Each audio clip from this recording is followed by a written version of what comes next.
किसी भी तरह का दुख क्यों हो। एक बेलपत्र के वृक्ष की परिक्रमा करने वाले को हजारों अश्वमेध यज्ञ का फल प्राप्त हो जाता है। हजारों अश्वमेध यज्ञ का फल प्राप्त हो जाता है। उसी तरह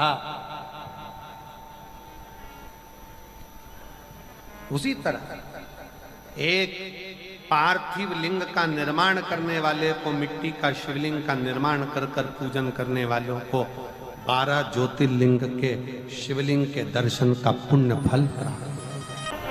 2 जल व्यक्ति के जीवन को बदलते। कितने जल? जम के बोलो जरा। 2 जल। एक देवाधिदेव महादेव के लिए भरा गया 1 लोटा जल और दूसरा है स्वयं के लिए भरा गया 1 लोटा जल।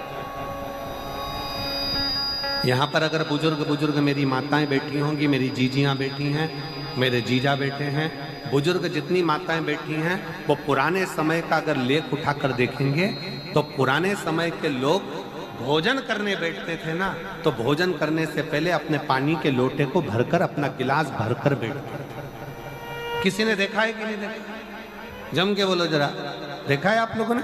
पुराने समय के लोग जब भोजन करने बैठते थे, पुराने समय के लोग जब भोजन करने बैठते थे तो अपना पानी का गिलास, अपना पानी का लोटा पहले भरकर आसन लग जाता था। बहू आसन लगा देती थी, बहू खाना बना देती थी, घर की पत्नी खाना बना देती थी, भोजन बना देती थी, घर के लोग भोजन दे देते थे। थाली कोई भी लगा कर ला कर दे, थाली कोई सजा कर ला कर दे, पर घर का जो व्यक्ति खाना खाने बैठता था, भोजन करने बैठता था, वो अपना पानी स्वयं भर कर बैठता।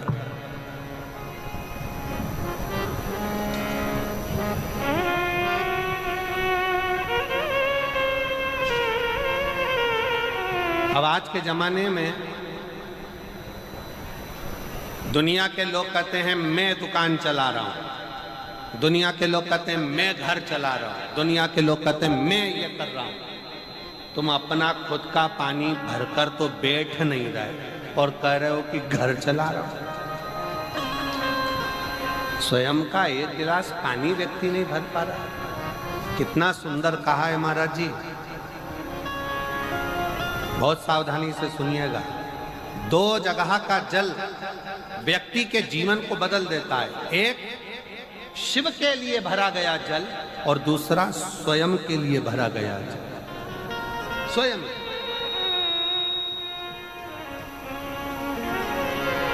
शंकर के मंदिर में जा रहे हो, 1 लोटा जल अपने घर से भरकर लेकर चले जाओ और अपने घर में जब तुम भोजन करने बैठ रहे हो, जब तुम रोटी खाने बैठ रहे हो, भोजन करने बैठ रहे हो, भोजन ग्रहण करने बैठ रहे हो, जब तुम भोजन को ग्रहण करने के लिए बैठ रहे हो, तब अपने घर में जब तुम भोजन ग्रहण करने बैठ रहे हो तो 1 लोटा जल या 1 गिलास पानी भर कर बैठो।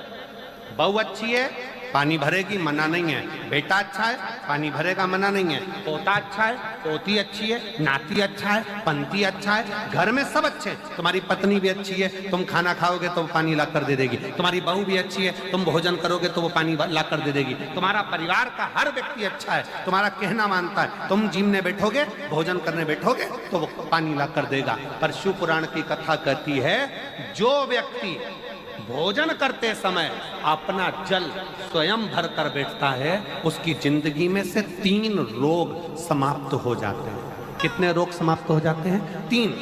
पहला, अपना जल स्वयं भर कर बैठने वाले के घुटने का कभी भी डॉक्टर उसके घुटने बदलने का बोलेगा ही नहीं, घुटना बदल ही नहीं सकता। स्वयं का जल भर कर बैठे। दूसरे नंबर पर, जिसकी रीढ़ की हड्डी में कमर से लेकर कंधे तक जिसकी हड्डी में दर्द होता हो, या जो सुबह सुबह सोकर उठता हो और उसके कंधे दुखते हो या पीठ दुखती हो। दूसरे नंबर का रीढ़ की हड्डी का दर्द। और तीसरे नंबर का, डॉक्टर को दवाई खा खा कर परेशान हो गए और आधा सिर का रोग, भुकुटी, ये भौएं दुखती हो, सिर दुखता हो, ये कान के पास का दर्द होता हो, तो अपना भोजन करते समय अपना पानी स्वयं भर कर बैठो, आपको ये 3 रोग से मुक्ति अपने आप मिलना प्रारंभ हो, अपने आप।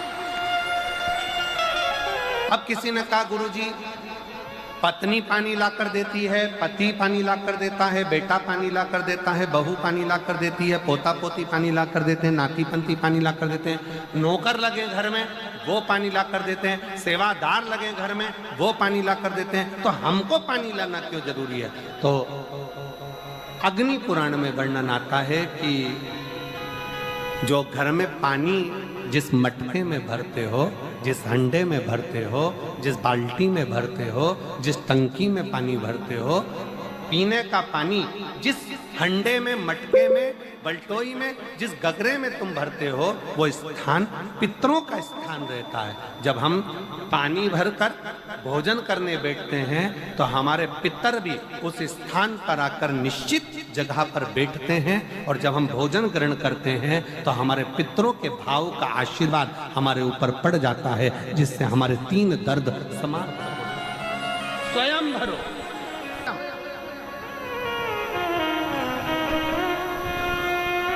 अब आज का जमाना इतना विचित्र है कि नौकर चाकर, परिवार, घर इतना बड़ा हो गया। आज के जमाने में कोई सोफे पे से उठना पसंद नहीं करता, वहीं से आवाज लगा देते हैं, ला मेरा भोजन लगा दे, रोटी लाओ।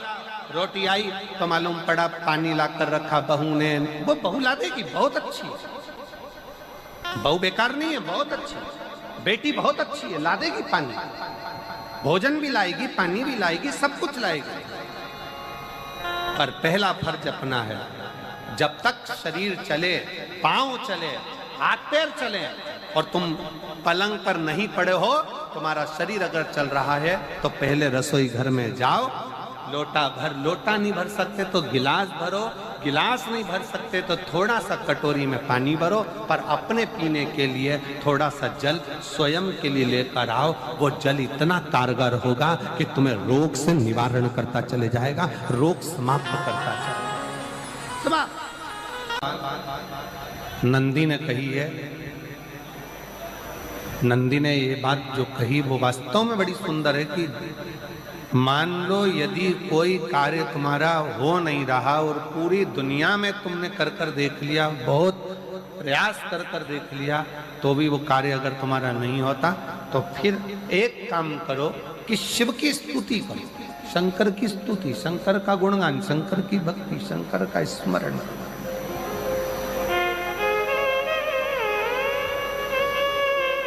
फिर शिव की स्तुति करिए, शंकर से विनय करिए, शंकर से निवेदन करिए, शंकर का गुणगान करिए।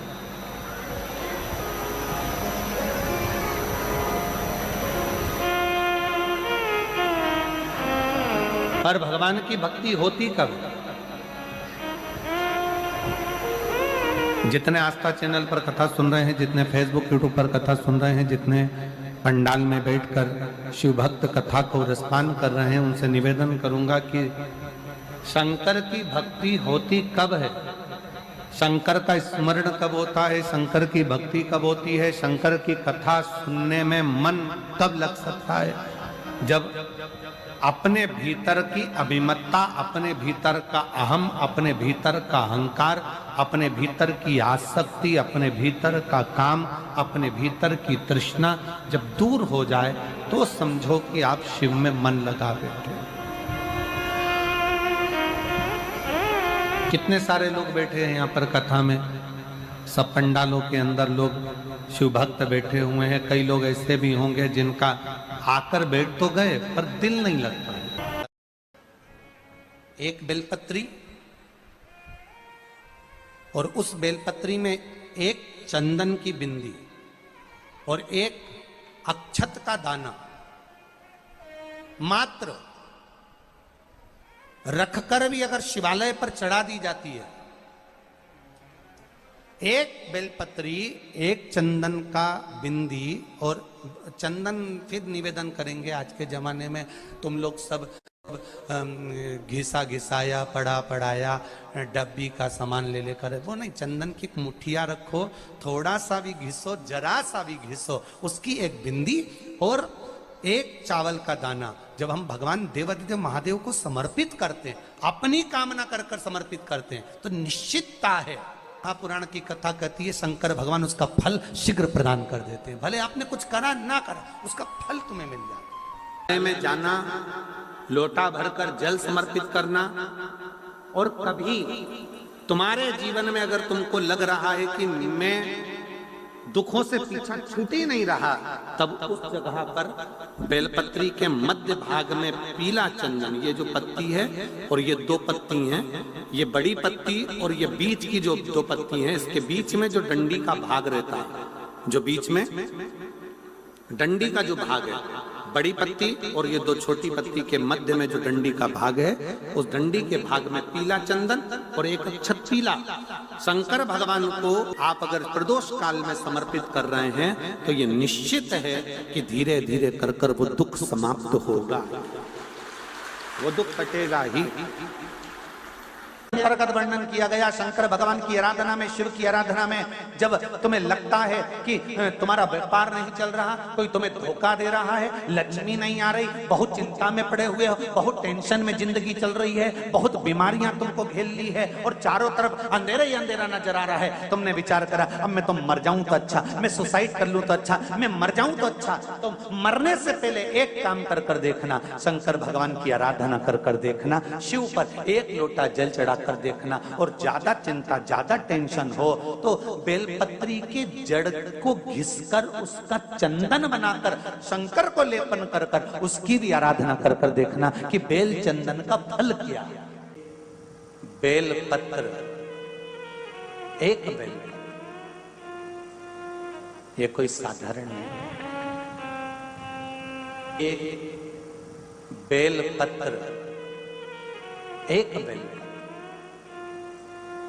ये कोई साधारण नहीं, एक बेल।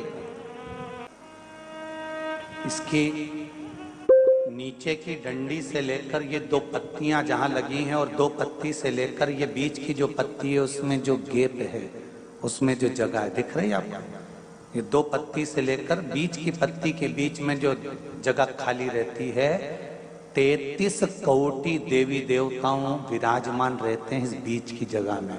जब शिव जी को चढ़ाया जाता है तब इस पत्ती के बीच की जगह शंकर के शिवलिंग पर रखा जाता है, तो शिव जी इतने प्रसन्न होते हैं कि मेरी स्तुति करने के लिए ये भक्त 33 कोटि देवताओं को लेकर आया है, मेरी स्तुति करने के लिए। लोग चावल लाए, लोग अंबारियां लाए, धन लाए, दौलत लाए, संपदा लाए, पर एक शंकर का भगत ऐसा होता है जो एक बेलपत्री के रूप में 33 कोटि देवताओं को, 64 योगिनियों को, आदि शक्तियों को शंकर को समर्पित करता है। कितना सुंदर संवाद है, कितना सुंदर बात कही कि भूल से भी किसी तीर्थ में नहीं गए, कहीं हमने गौदान नहीं करा, कहीं हम किसी तीर्थ में नहीं गए, हमने कहीं गौदान नहीं करा, हमने कहीं ब्राह्मण भोजन नहीं कराया, हम कहीं गंगा यमुना कावेरी सरस्वती नर्मदा छिपरा पुण्यवान नदी में हम स्नान नहीं कर पाए। शिव महापुराण की कथा कहती है भूलवश भी अगर पिपलेश्वर या बटकेश्वर किसी शिवालय पर भूल से भी अगर एक लोटा जल चढ़ जाता है तो देव अधिदेव महादेव सारे तीर्थों का फल अपने आप प्रदान कर देते हैं। भूल से भी चढ़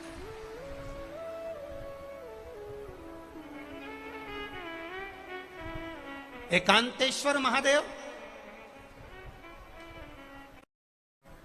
किसी तीर्थ में नहीं गए, कहीं हमने गौदान नहीं करा, कहीं हम किसी तीर्थ में नहीं गए, हमने कहीं गौदान नहीं करा, हमने कहीं ब्राह्मण। एकांतेश्वर महादेव जो कि एकांत में बैठा हुआ है, एकांतेश्वर महादेव अकेला बैठा है अलमस्त होकर। आप जा रहे हो गाड़ी लेकर, आप 4 व्हीलर गाड़ी में जा रहे हो, ट्रैक्टर में जा रहे हो, ट्राली में बैठकर जा रहे हो, क्रूजर में बैठकर जा रहे हो, टू व्हीलर गाड़ी में बैठकर जा रहे हो और एकांतेश्वर महादेव का मंदिर दिख गया, कोई एकांत में, भले उसका नाम नहीं मालूम तुमको कि कौन सा महादेव, और अकेला बैठा है जंगल में, वृक्ष की छांव में, एक ओटले पर, कोई दीवार नहीं, कोई जाली नहीं, कोई गेट नहीं, कुछ भी नहीं। ये शिव मंदिर में जाकर एक लोटा जल समर्पित करती थी। और शास्त्र कहता है कि शंकर के मंदिर में अगर एक लोटा जल कोई एक परिवार का व्यक्ति भी समर्पित कर रहा है तो समझ लेना कि वो अपनी 71 पीढ़ी को पार लगा रहा है। वो अकेला नहीं, 71 पीढ़ी को पार लगा रहा है। शिव महापुराण की कथा कहती है, जब बच्चा गर्भ में आता है, माता के गर्भ में जब संतान आती है और माता के गर्भ में जब संतान रहती है, उस 9 महीने में स्त्री नारी अगर कहीं शंकर के मंदिर के सामने से निकल जाए, या शिवालय का जल स्त्री को मिला हो, या शंकर भगवान का कोई प्रसाद, या शंकर भगवान का कोई नाम जाप, या शंकर भगवान का कोई मंत्र जाप उस स्त्री के कानों में पहुंच जाए, तो जो गर्भ में बच्चा होता है वो बच्चा शंकर की कथा तक या शिवालय तक उसको बिना बोले ही वो अपने आप चला ही जाता है, पहुंच ही जाता है। उस गर्भ में रहने वाले बच्चे को भगवान शंकर के मंदिर के सामने से भी